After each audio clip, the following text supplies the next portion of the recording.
Hello, this is Business Digest, and thanks for joining us on today's edition. Up next, the headlines.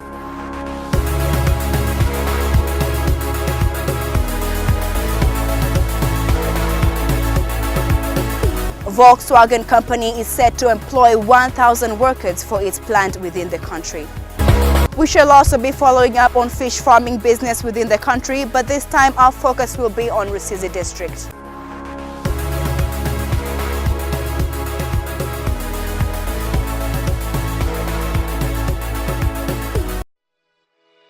Fisheries have played so far a very minor role in the country's development and accounted for only 0.3% of GDP in 2012. Rwanda's fish production is still low, but is growing quickly. Most of the production comes from the capture fisheries, as aquaculture only started recently in Rwanda. In 2012, capture fisheries accounted for 97.4% of the domestic fish production, while aquaculture only contributed to 2.6%. According to sector sources, the total domestic fish production has further grown since 2012 and is currently around 30,000 tons per year.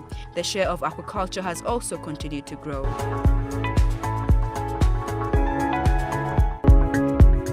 Well, specifically, the objective here was to produce around 1,000 tons. As you know, the company was created in February last year. We're still quite new. But we should arrive to that objective next year. Our production should be around that point. But we have done some prospection in Tanzania, in Burundi as well, maybe, and here, to know where we would expand our production. And clearly Rwanda was the first choice, because the ease of doing business is just amazing compared to other countries, according to us. So despite slightly cooler water here compared to Tanzania or Burundi, which technically is not as good as water in Lake Victoria or Lake Tanganyika, we decided still to do it in Rwanda, because the plus and the minus when you put it between the three countries, it was a no-brainer to come here. I think there is a massive support for investment here and private sector, which is very appreciated. It's not perfect, but we collaborate very well with RDB or military people, and as soon as we have a problem, we can talk to them, and they're very quick to rectify or to help us to make sure that there is no problem. The challenge is mainly the logistic. We import the feed from Zambia because the industry there is quite developed, and we import 1 container per week. So to do the import permit here, the export permit in Zambia, the transit in Tanzania, the custom here, the approval and so on, it's quite a big challenge. But still, we have talked with Minagri and ARA people, and this should be sorted quite soon. Another challenge, as I told you, is the quite cool temperature that we have in Rwanda because of our altitude. So we had to modify our production process according to that. We differ slightly from the main production process for tilapia in cage, but still, we managed it, and it's giving very good results. We believe that the development of fish farming will be through many fish farms, not just a few big fish farms. So there is a need for hatchery in Rwanda to produce this little fry, 1 gram fry, that we could use, that others could use. And we are working with RAB people to develop that at the moment.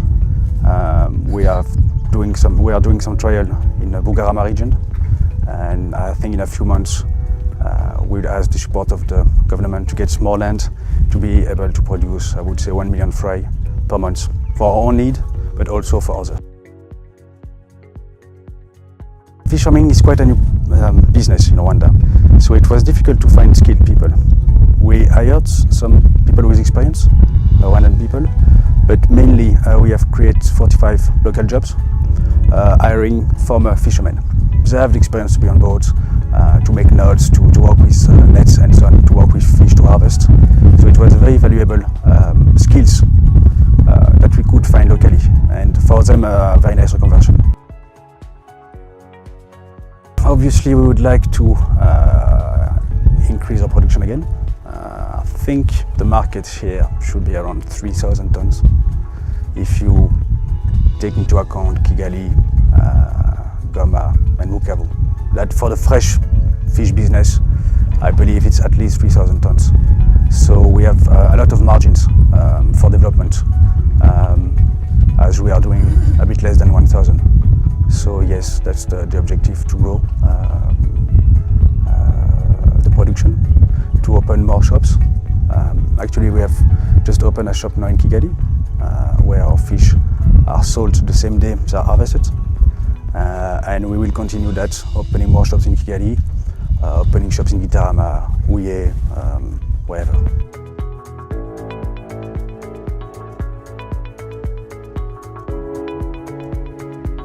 Okay, so for the feeding, it's a daily operation. The fish are fed every day. Depending on the size, they would be fed up to 8 times when they're small, and to like 3 times a day for the big ones. So we have a special team doing only feeding. They have the experience of which quantity is needed according to the response of the fish.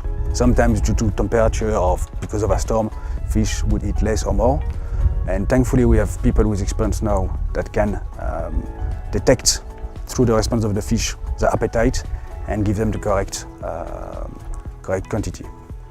We have other, after the feeding team, we have the operational team. They would transfer fish from small cages to big ones, like the circular behind us. They would harvest 3 times a week. And they would take care of all the nets and maintenance aspects. That's what we're doing at most of the time. 3 types of aquaculture are being practiced in Rwanda, and these are pond, cage and tank culture. Pond culture was the first aquaculture method to be introduced in Rwanda as early as the 1950s and is still the dominant method, followed by cage fish farming, which is on the rise. The development of tank-based culture has been limited so far. Only the company Lakeside Fish Farm is involved in the production of fish, especially Nile tilapia and catfish, through tank systems.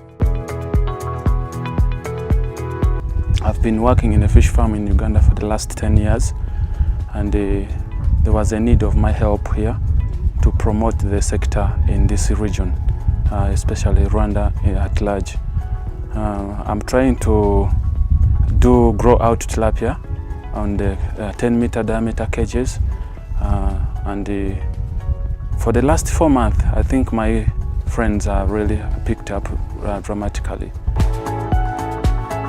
It's a bit a challenge normally in a fish farm, because fish farming needs a commitment, and the challenge people always face as far as fish farming is concerned is the feed, the quality of the feed and the seed, and which we feel through our experience we can help out the Rwandans to come up with such kind of better quality feed, to analyze the better quality seed and the feed for them as far as the small farmers are concerned here. Yeah, initially, as we said, that we are planning to put up the hatchery, which can help both our Kivu tilapia farm and also the Rwandan farmers. The challenges, normally, as I told you, first of all, is the quality of the seed. I don't think there are good quality seeds here. As far as there are no there are minimal hatcheries around, which we can sort out with time, and also the feed, that is basically the logistics. We can have the feeds within the country, but basically we need to know exactly whether the quality is good in order to analyze the growth of the fish, because I don't think we can have the labs through the lab to analyze the feed, but also in the field we really need to monitor the growth through the response.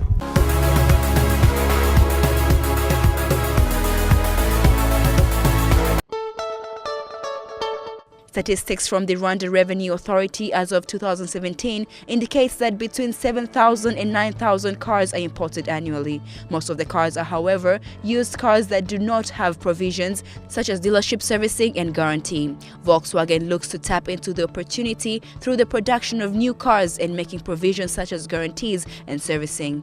The firm hopes that the locally made cars will serve to gradually phase out the used imports. The cars will also be made cheaper through sale of cars that have been used under the mobility solution for about 2 years.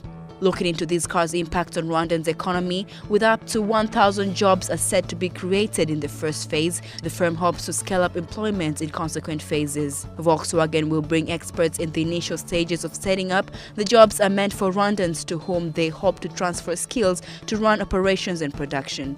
The firm will also outsource services to local firms, further scaling up the retention of revenues in the country.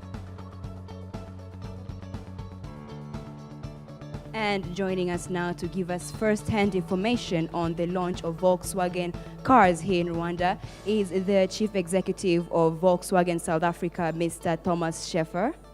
Thank you so much for taking the time to have this interview with us. Now, let us know, how feasible are these the Volkswagen activities, the launch of these cars here to Rwanda, and how will Rwandans benefit from this? Thanks, Diana. We will start at the end of next month. It will be official launch. You've seen a few cars driving around during the Transform Africa Summit, gave people a bit of a feeling of how our cars look like, and the reception is phenomenal. So I think it will be a feasible activity.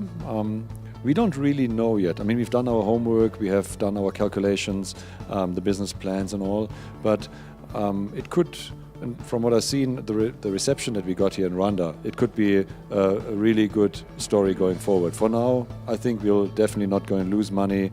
It will be a good way to learn. All right. I don't want you to get deep into the prices or the price details of the cars, but is this business the kind of business that even the low-income earners in Rwanda can benefit from? Or it's just the highly paid people that can afford to buy a Volkswagen cars? Let us know, how affordable will these cars be? No, absolutely. Volkswagen is the people's car. So, and that's why it was designed, the Beetle and so on, so it was access to mobility. And that's exactly what we're doing in Rwanda. The mobility services will offer affordable mobility for everybody, and that is all across the income span. From low income, you can have a shared ride with others in a vehicle. You don't need to ride by yourself. You can share your ride with somebody else, makes the trip more affordable. Or you can do a point-to-point ride-hailing if you want to go from one point to another, so by yourself, and you want to afford it by yourself. So it is accessible for basically everybody, and it's well positioned between the public transport that's available in Rwanda at the moment and owning your own car. The launch was announced that it was going to happen in May and got postponed to 27th. Can you please let us know, the viewers out there, the public, why they had to postpone and why the delay? Sure. Look, what we are trying to do in Rwanda is absolutely revolutionary. It has never been tried before anywhere else in the world, and definitely not anywhere in Africa. So what we experienced, the delays of about 4 weeks that we've experienced now, was really about trying to get the details together, and people were trying to help us, like whether it's customs or administrative issues.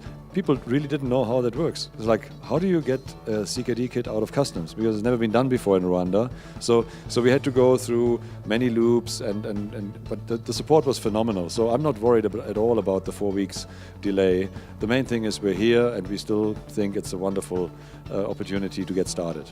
Great. So before we conclude our interview, let us know, are there any challenges you're facing so far? Because every launch of every business, there's obviously a few challenges being faced here and there. Are there any challenges you face so far when it comes to, launching? The biggest points in this business is obviously, on the one side, you need an app that runs the mobility services. Super well done by a local Rwandan company, young startup, no problem at all. We need people employed to be employing for our company. We found the best talent that I've ever seen in this country right away. So no problem there as well. So the only issues we had is like really where we didn't know how to do this process or that process to get started, and getting our building ready and getting the equipment installed and the people trained. But that's normal operational issues. I would say from the start of this project, we had phenomenal support by the Rwandan government and by the people of Rwanda. So I'm very much positive about moving forward and now finally getting active here on the ground. So I think that's it. Personally, I'm excited and looking forward to see what Volkswagen has to offer to Rwanda. Thanks, Diana. All right, you're still watching Business Digest. We still have more to come. Stay with us.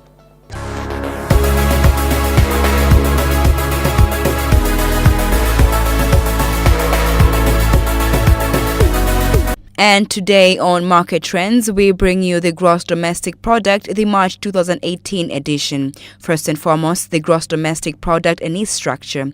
In 2017, the GDP at current market prices was estimated by 7,597 billion Rwandan francs, up from 6,672 billion Rwandan francs in 2016. The services sector contributed 46% of GDP, while the agriculture sector contributed 31% of the GDP. The industry sector contributed 16% of GDP, and 7% was attributed to adjustment for taxes less subsidized on products. Next, the growth rate by kind of activity. In 2017, estimates calculated in 2014 prices shows that GDP was 6.1% higher in real terms compared to 2016. In this year of 2018, agriculture sector increased by 7% and contributed to 1.8 percent points to the overall GDP growth. Activities in the industrial sector increased by 4% and contributed 0.7 percent points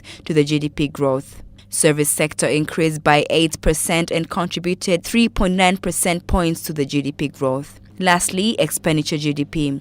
In 2017, private final consumption expenditure was 76% of the GDP, while government final consumption expenditure was 15%. Gross capital formation is estimated at 23% of GDP. In this year of 2018, imports of goods and services increased by 10% at constant 2014 prices. Exports of goods and services increased by 34%.